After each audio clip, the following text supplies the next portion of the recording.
રાજકોટમાં સિટી બસનું રેડિયાર વહીવટ સામે આવ્યો। જી હા, સિટી બસના કંડક્ટરનો નશામાં ધૂત હાલતમાં એક વિડીયો વાયરલ થયો।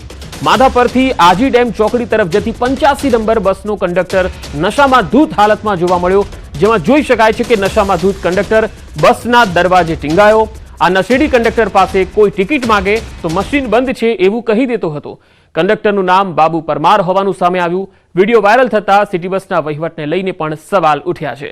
જો કે રાજકોટના સિટી એન્જિનિયર પરેશભાઈ અઢિયાએ ટેલિફોનિક વાતચીત કરી કંડક્ટરનો લૂલો બચાવ કર્યો। તેમણે કહ્યું, દારૂના નશામાં નહીં પરંતુ કંડક્ટર માનસિક રીતે બીમાર હતો। આ બાબતે મારુતિ એજન્સી પાસે ખુલાસો માંગવામાં આવ્યો છે। જો કે માનસિક બીમાર વ્યક્તિની કેમ ભરતી કરાઈ આ સવાલ પણ છે। 2.5 મહિનાથી કંડક્ટરની ભરતી કરવામાં આવી હતી। બાબુભાઈ વંજીભાઈ પરમાર છે, એમની પાસેથી એમને જવાબ મેળવીને આપ્યો છે। એમાં એમને માનસિક બીમારી હતી।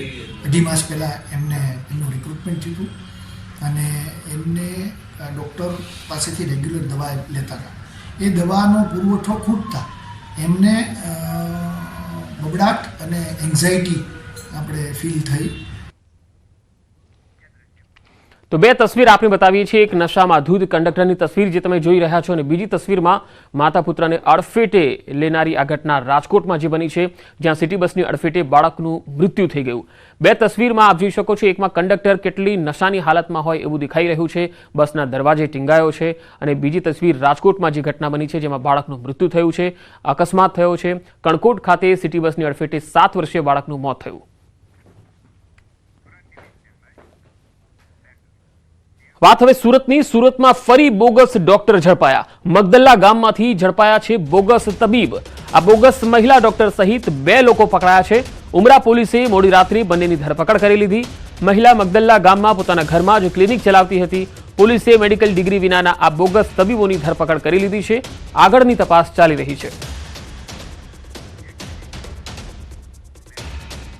રાજ્યમાં નકલી ડોક્ટરનો રાફડો હવે ફાટી નીકળ્યો છે। બનાસકાંઠાના દાંતીવાડાના ઓઢવા અને ડેરી ગામમાં 3 બોગસ ડોક્ટરોનો પર્દાફાશ થયો।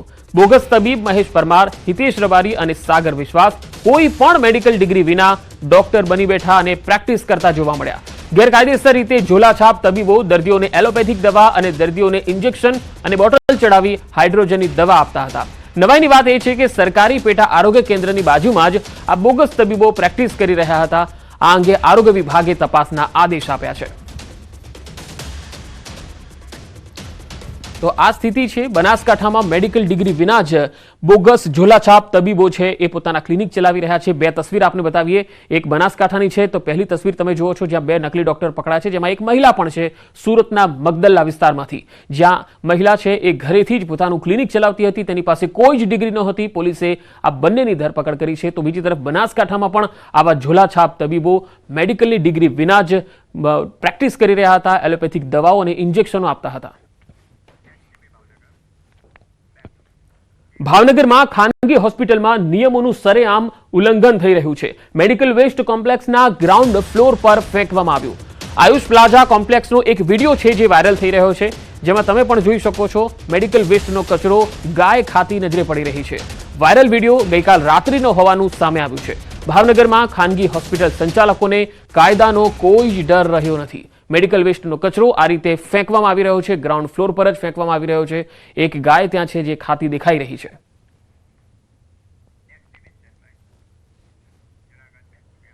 જૂનાગઢના માંગરોળ બંદરેથી કબૂતર મળી આવ્યું, જેના પગમાં નંબર લખેલું શંકાસ્પદ આ કબૂતર હતું। કબૂતરની પાંખોમાં અજાણી ભાષામાં લખાણ હતું। તપાસમાં મરીન પોલીસને વાંધાજનક કંઈ જ નથી મળ્યું। અન્ય દેશમાં કબૂતરોની યોજાતી હરીફાઈ દરમિયાન આ કબૂતર અહીં આવી ચડ્યું હોય એવી શક્યતા જોવાઈ રહી છે। તો ક્યાંથી આવ્યું આ શંકાસ્પદ કબૂતર? કારણ કે તેની પાંખમાં પણ કંઈક લખેલું હતું, અન્ય ભાષામાં કંઈક લખાણ લખેલું હતું, એના પગ પણ છે, તેના પગ ઉપર પણ કંઈક લખેલું હતું। આ અજાણી ભાષામાં આ લખાણ તેની પાંખોમાં જોવા મળ્યું છે। જો કે અન્ય દેશોમાં જે હરીફાઈ યોજાતી હોય છે ત્યાંથી આ કબૂતર કદાચ આવી ચડ્યું હોય એવું લાગે છે। ભરૂચમાં તસ્કરો બેફામ છે। અંકલેશ્વરની ગુરુકૃપા હોટલમાં 3 મોબાઈલની ચોરી થતા ખળભળાટ મચી ગયો। અજાણી મહિલા સહિત 2 તસ્કરોએ હોટલમાં ચોરીની ઘટનાને અંજામ આપ્યો। મોબાઈલ ચોરીની ઘટના સીસીટીવીમાં પણ કેદ થઈ। પોલીસે હોટલ સંચાલકની મોબાઈલ ચોરીનો ફરિયાદને લઈ સીસીટીવીના આધારે તપાસ આરંભી છે।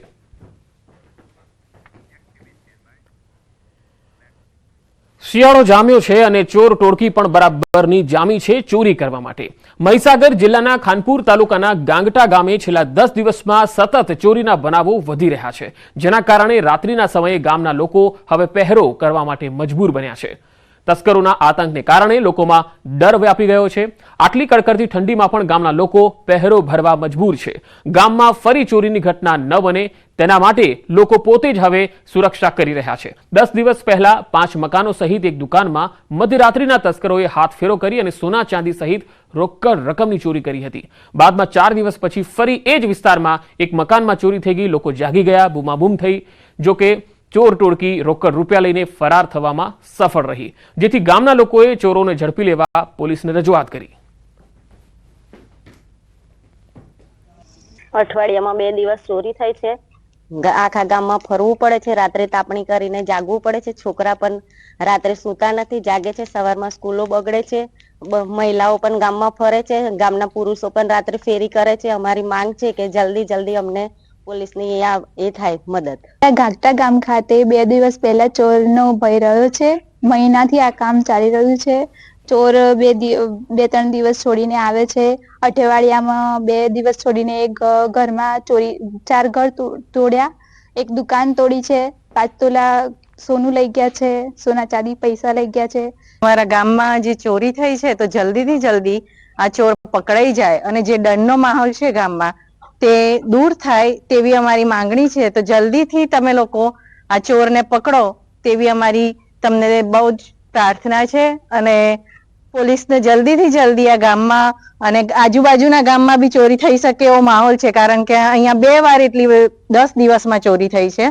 તો આજુબાજુના ગામમાં પણ અમારા ગામમાં પણ અને દરેક જગ્યાએ ચોરીનો માહોલ છે. તો જલ્દીથી ચોર પકડાઈ જાય તેવી અમે વિનંતી કરીએ છીએ. પેલા જે ચોરી થઈ એમાં સોના ચાંદીના દાગીના ને રોકડ ગયું.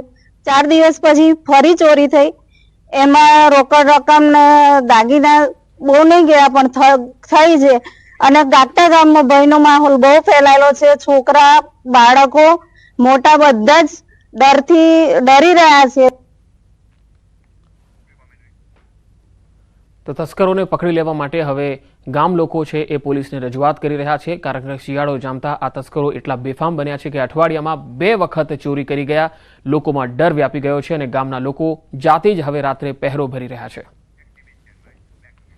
કેન્દ્રીય મંત્રી મનસુખ માંડવિયાની આગેવાનીમાં વડનગરમાં વિશાળ પદયાત્રાનું આયોજન થયું. સુશાસન દિવસની ઉજવણીના ભાગરૂપે વડનગરમાં પદયાત્રાનું આયોજન કરાયું. પૂર્વ પીએમ અટલ બિહારી વાજપેયીની 100મી જયંતિની ઉજવણીના ભાગરૂપે આ પદયાત્રા યોજાઈ રહી છે, જેમાં કેન્દ્રીય મંત્રી મનસુખ માંડવિયા, ઋષિકેશ પટેલ, હર્ષ સંઘવી સહિતના નેતાઓની સાથે હજારો કાર્યકર્તાઓ અને નાગરિકો પદયાત્રામાં જોડાયા.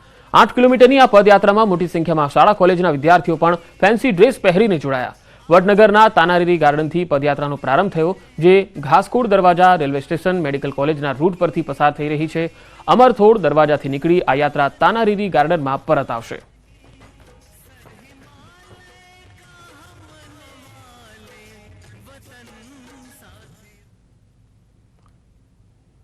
પ્રધાનમંત્રી અટલ બિહારી વાજપેયીના જન્મદિવસ નિમિત્તે સુશાસન દિવસની ઉજવણી કરવામાં આવી રહી છે.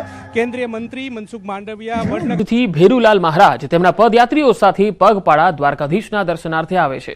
106 વર્ષના ભેરુલાલ મહારાજ લગભગ 50 જેટલા પદયાત્રીઓ સાથે 19 વર્ષથી દ્વારકા ખાતે પગપાળા પહોંચે છે અને ભગવાન દ્વારકાધીશના દર્શન કરી લોકોના સારા આરોગ્ય અને પરસ્પર સારી ભાવના બની રહે તે માટે આવે છે. જામનગરના પણ વ્યક્તિ આ પદયાત્રામાં જોડાય છે. આ પદયાત્રાનો મુખ્ય હેતુ લોકોની વચ્ચે પરસ્પર શાંતિની ભાવના અને આરોગ્ય સારું રહે તે માટેનો છે.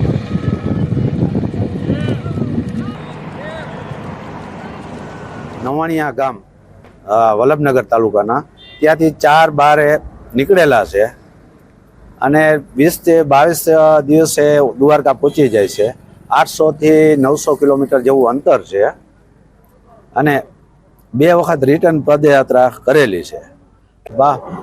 મહારાજશ્રીએ 19 વાર पैदल या અત્યારે 19મી છે. 2 વખત રિટર્न दिया છે. 54 मेंबर अभी साथ में चल रहे हैं और ये हमारे गुरुजी हैं सबके, और इनके सानिध्य में हम यात्रा करते हैं और इनकी सुरक्षा हमारे हैं. રાજ્યના વધુ સમાચારો પર નજર કરીશું. હાલ રોકાઈશું એક વિરામ માટે.